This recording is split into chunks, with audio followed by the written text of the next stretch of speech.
আসসালামু আলাইকুম রহমতুল্লাহি ওবরকাতুহু। সম্মানিত দর্শক, ইরানের ধর্মীয় নেতা আয়াতুল্লাহ আলী খামেনি তার মর্মান্তিক মৃত্যু সারা পৃথিবীকে কাঁদিয়েছে, সারা পৃথিবীর মানবতাকে কাঁদিয়েছে।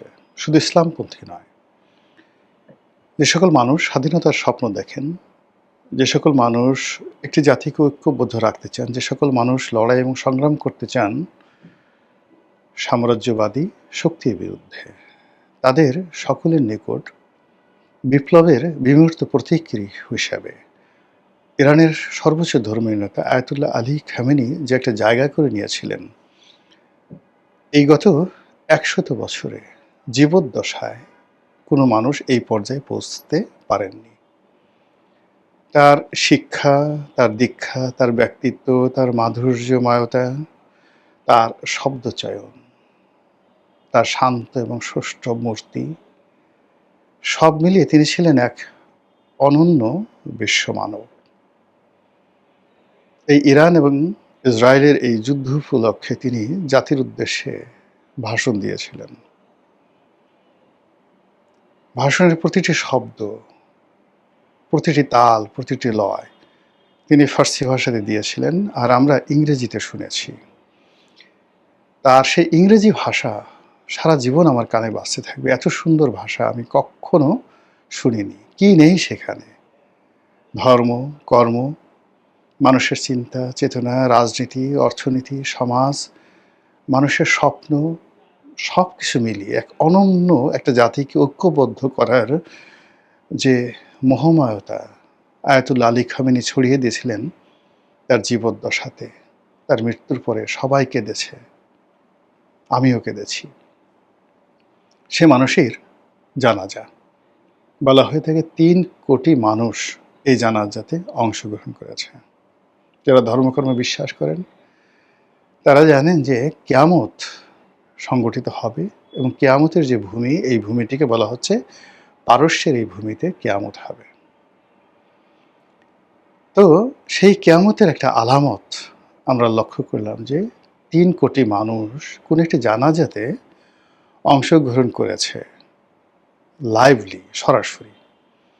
আর গায়েবী সারা পৃথিবীতে কত মানুষ যে এটার সঙ্গে একাত্ম অনুভব করেছে, সেটা যদি ১০০ কোটি হয়, ২০০ কোটি হয়, ৩০০ কোটি হয়, মানে ৩০০ কোটি মুসলমান নেই, কিন্তু অন্য ধর্মের মানুষও এটা দেখেছে, একাত্মতা অনুভব করেছে এই জানাজাতে। এবং এই একটি জানাজা এবং একটি মৃত্যু পৃথিবীর কোর্স অফ অ্যাকশনকে পাল্টে দিয়েছে। পুরো আমেরিকাতে কম্পন শুরু হয়ে গেছে। সেখানে ডোনাল্ড ট্রাম্প নিজে বলেছেন যে আয়াতুল্লাহ আলী খামেনির যে জনপ্রিয়তা, তার সম্পর্কে ইরানের মানুষের যে শ্রদ্ধা, এটা তিনি ভাবতেই পারেননি, অনুভব করতে পারেননি। তো যেটি হলো যে আমেরিকার যে শ্লাঘা, আমেরিকার যে জিঘাংসা, আমেরিকার যে অহমিকা, আমেরিকার যে বোধ এবং বুদ্ধি, সব কিছুতে আয়াতুল্লাহ আলী খামেনি তার জীবন, তার মৃত্যু, তার জানাজা, সব কিছুর উপরে রীতিমতো প্রচণ্ডভাবে চাবুকের আঘাত দিয়েছে। আমেরিকা কখনো এই অপমান ভুলতে পারবে না।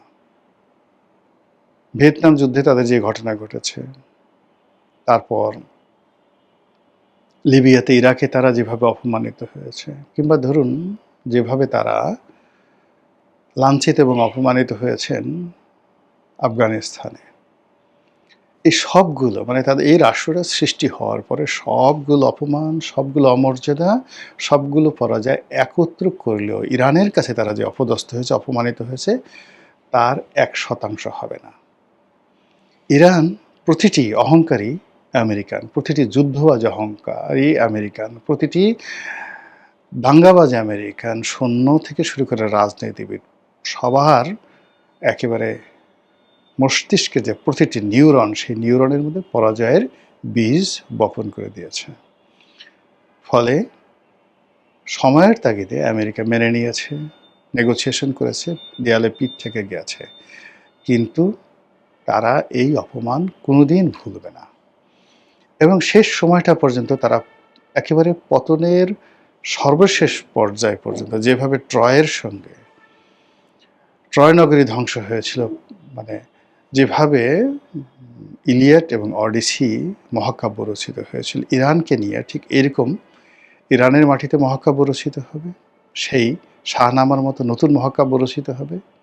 এবং সেই মহাকাব্যে যেভাবে রুস্তুম একজন মহাবীর, তেমনি এ যুগের সেই মহাকাব্যে আয়াতুল্লাহ আলী খামেনি নাম স্বর্ণাক্ষরে লিখিত থাকবে। আমাদের বাংলাদেশ থেকে অনায়াসে বহু মানুষ সশরীরে গিয়েছেন, আর বহু মানুষ দূর থেকে সমর্থন জানিয়েছেন এবং যাওয়ার ইরাদা বা ইয়াদ তাদের ছিল। আমাদের স্পিকার মহোদয় সেখানে গিয়েছেন। ইরানের স্পিকারের সঙ্গে তার সৌহার্দ্যপূর্ণ বৈঠক চমৎকার হয়েছে। বাংলাদেশকে উদ্দেশ্য করে তারা কোরআনের একটি বিশেষ আয়াত তেলাওয়াত করেছেন, যে তেলাওয়াতে আমাদের জুলাই যে বিপ্লব, সেই জুলাই আগস্ট বিপ্লবকে তারা সম্মান জানিয়েছেন। আমাদের সংসদের নেতৃবৃন্দ, জুলাই আগস্টের বিপ্লবী যারা আছেন, তাদের কেউ কেউ সেখানে গিয়েছেন। ইটস গুড, এটা ভালো।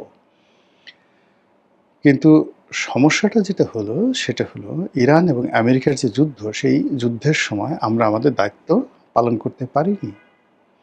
আমরা বুক ফুলিয়ে ইরানকে সমর্থন দিতে পারিনি রাষ্ট্রীয়ভাবে, এবং আমরা আমেরিকাকে এবং ইসরায়েলকে ঘৃণা জানাতে পারিনি, জাতিগতভাবে পারিনি, দলগতভাবে পারিনি।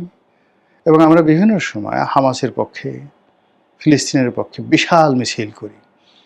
কিন্তু যে হামাস ইরান তৈরি করেছে, যে ইসরায়েলের বিরুদ্ধে ইরান যুদ্ধ করেছে, যে গাজাকে টিকিয়ে রাখার জন্য একমাত্র মুসলিম রাষ্ট্র যারা তাদের শেষ রক্তবিন্দু দিয়ে তারা লড়াই করে যাচ্ছে, সে রাষ্ট্রটির উপর যখন আমেরিকা এবং ইসরায়েলের জুলুম চরম পর্যায়ে পৌঁছে গেল, আমরা শব্দ করতে পারিনি।